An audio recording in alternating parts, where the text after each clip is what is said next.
Olá, pessoal, tudo bem com vocês? Então, eu sou a Bruna, estou aqui hoje, né, representando o Comitê das Mulheres Melhores do Grupo Santa Cruz, e estou recebendo a Daiane, que é psicóloga, e veio falar um pouquinho para a gente sobre o autismo. Bem-vinda, Daiane.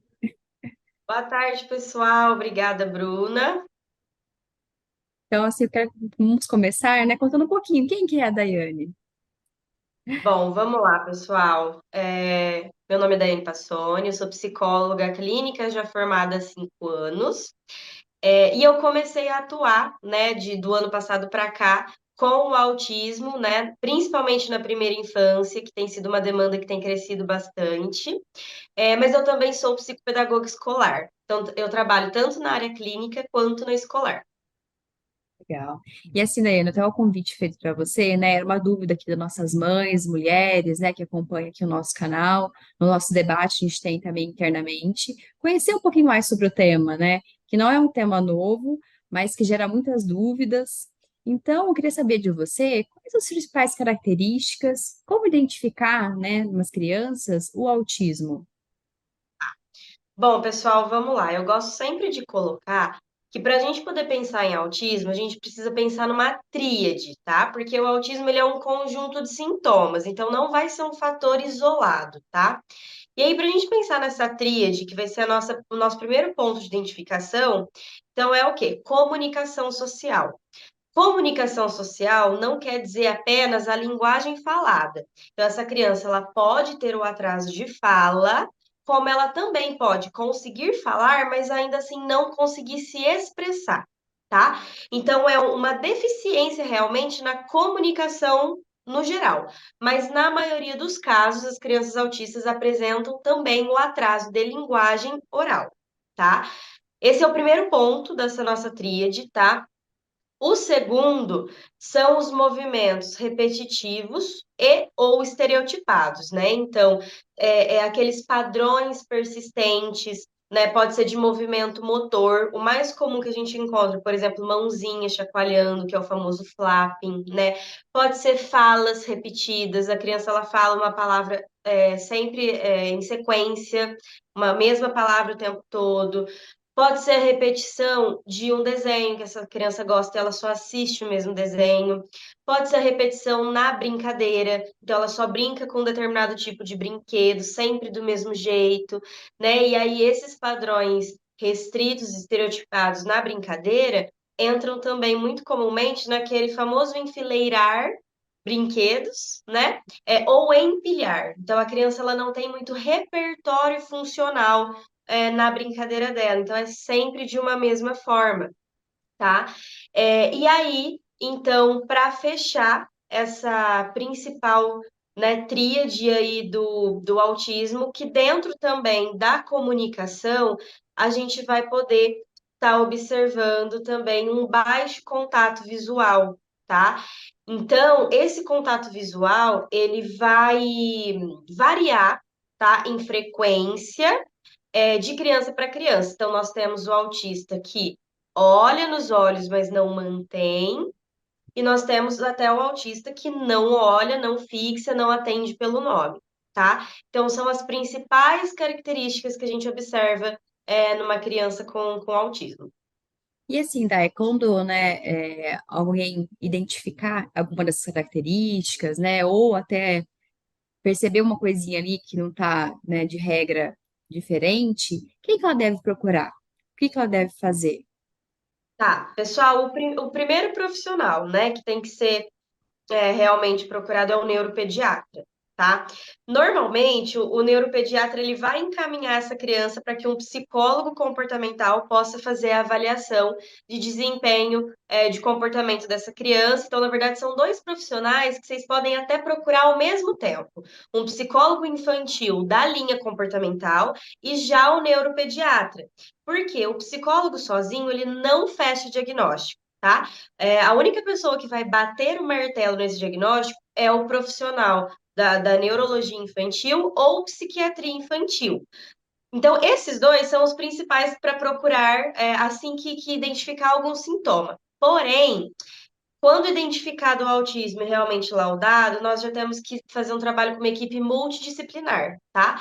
Que vai envolver tanto a terapia comportamental, que é com o psicólogo, vai envolver fonoaudiologia, então precisa de um fono também na equipe.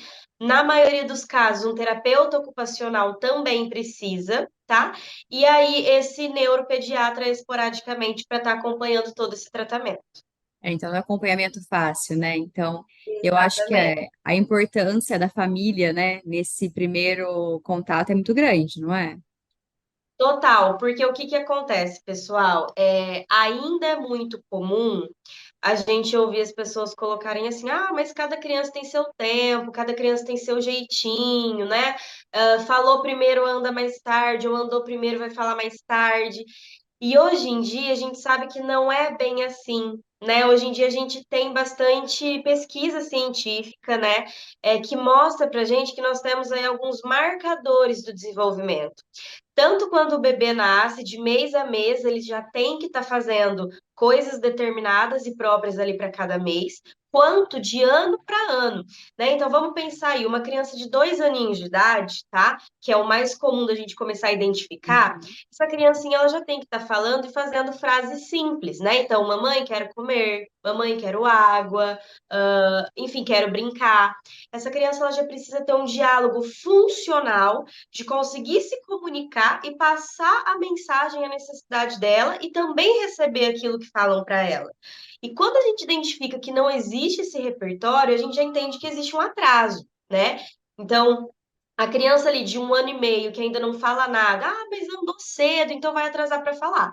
Procurem um profissional especializado em desenvolvimento infantil, porque atraso de linguagem, que normalmente é o que aparece primeiro na maioria dos casos, não é apenas uma questão de a criança ter seu tempo. Esse atraso de fala pode estar falando alguma coisa para a gente do desenvolvimento inteiro da criança.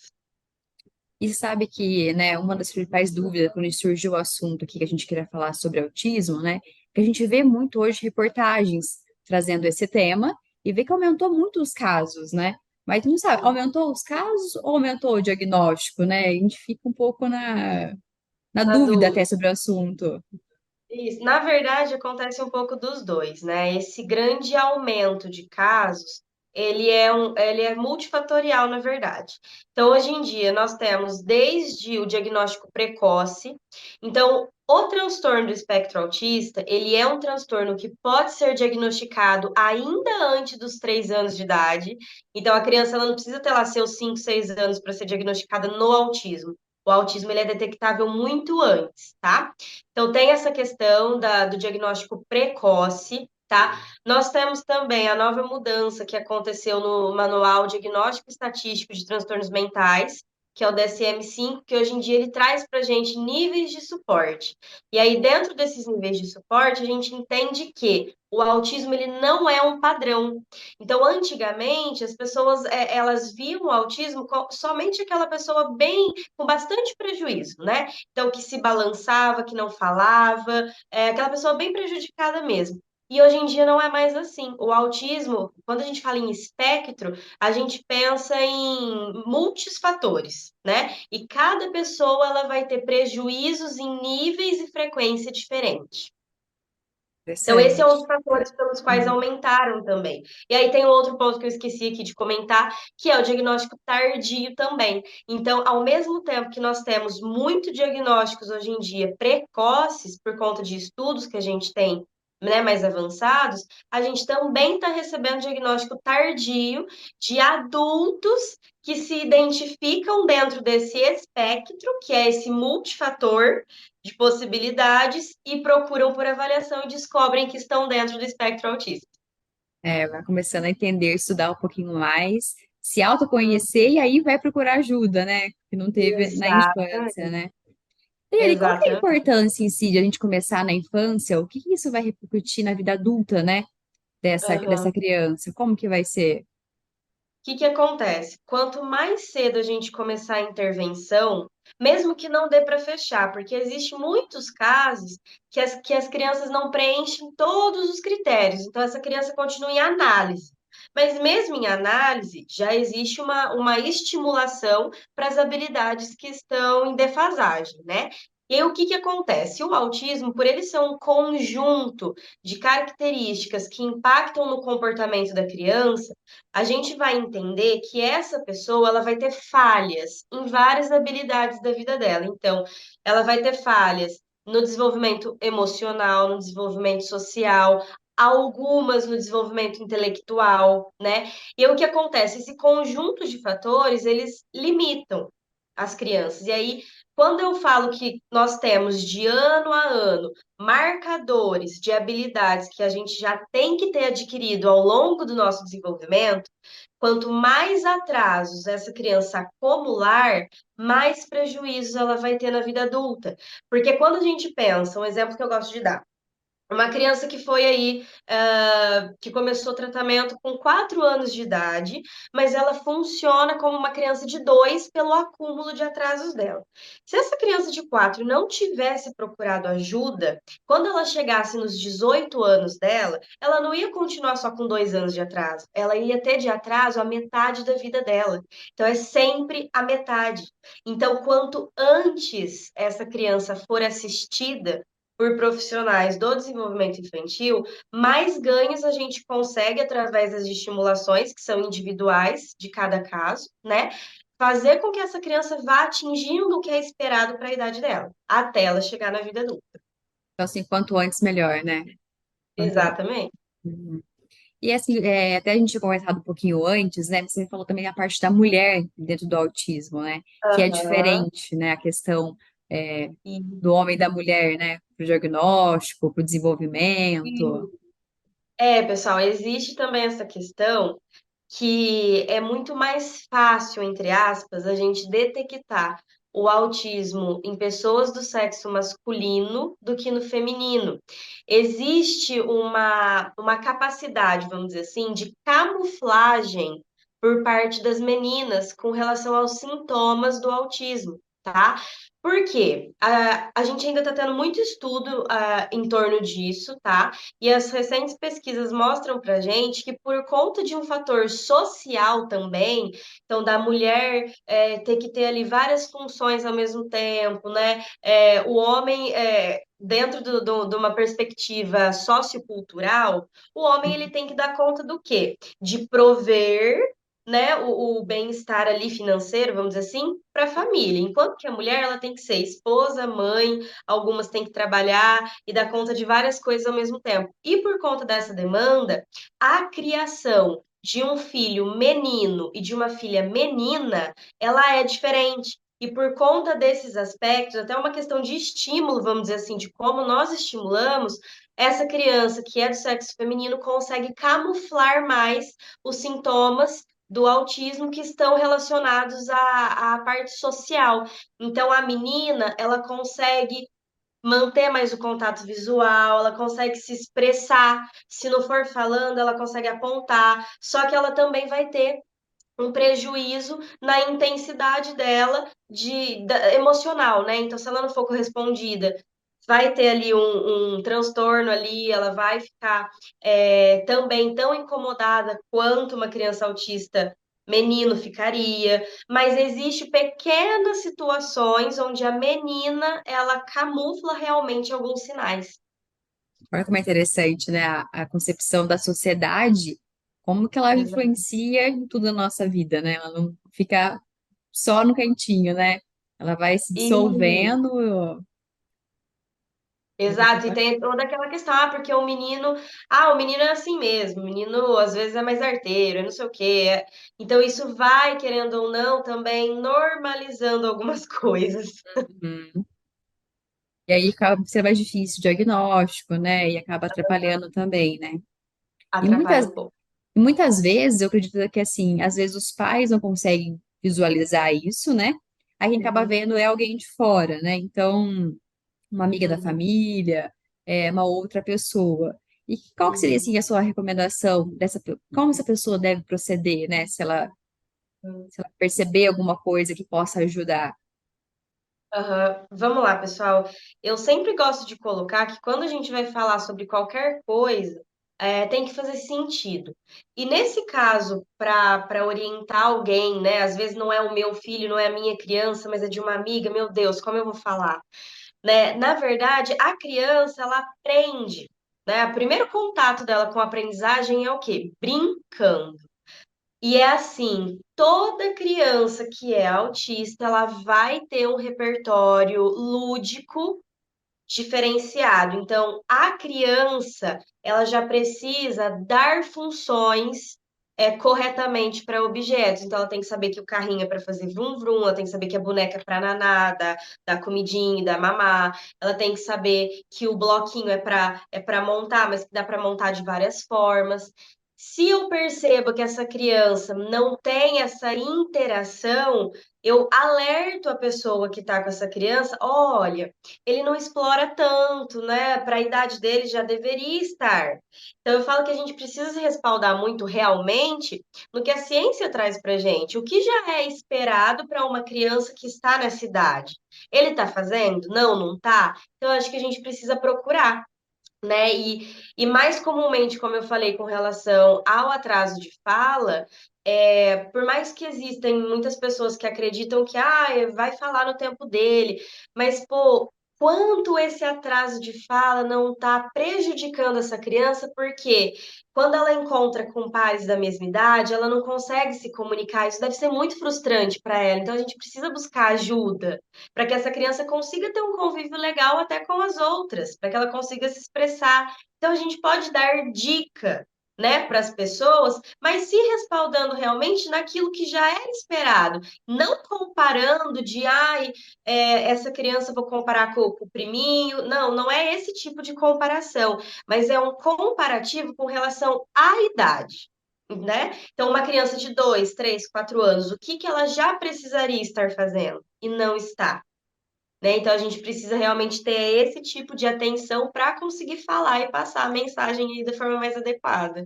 Não, é legal, né? Porque daí a forma que passa acaba também atrapalhando, né? Então eu acho que assim, que a principal receita em si é você olhar com carinho a situação, né? Tentar traduzir da melhor forma possível, né? E trazer Sim. para a família ou para o seu ente ali, né, que você conhece, né? A Sim. primeira abertura, porque eu acho que, Uhum. é desmistificar o que ela é. Muitas vezes tem aquele Exatamente. preconceito, né, do que acontece, e isso acaba atrapalhando depois o desenvolvimento da criança, né? Eu acho que o foco principal, o que que é? É o Uhum. desenvolvimento dela dentro da sociedade, né? Exato. E aí, com relação a isso que você trouxe, de desmistificar, e de fato é o que precisa acontecer, porque o autismo ele não é um padrão, ele não é pré-determinado, né? Então não é algo que é assim que vai ser para o resto da vida. Não. Hoje em dia, quanto mais tratamentos precoces, né? E mesmo aquele que começar mais tardiamente, mas fazendo o que precisa fazer, é possível ter ganhos. E como eu também coloquei da questão dos níveis de suporte, nós temos desde o nível mais leve, o moderado e o grave. Então, são 3 níveis, né?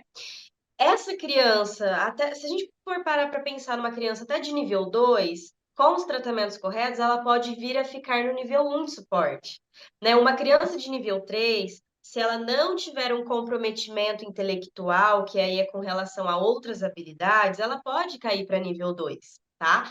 Mas tudo isso é muito particular, então a gente não pode deixar isso taxativo de, né, já tem ali o que vai ser da vida dela, porque não? A gente hoje em dia tem bastante casos de crianças autistas que começam o tratamento precoce, vêm evoluindo e os sinais e os sintomas ficam muito sutis e quase não é perceptível, porque essa criança realmente consegue evoluir.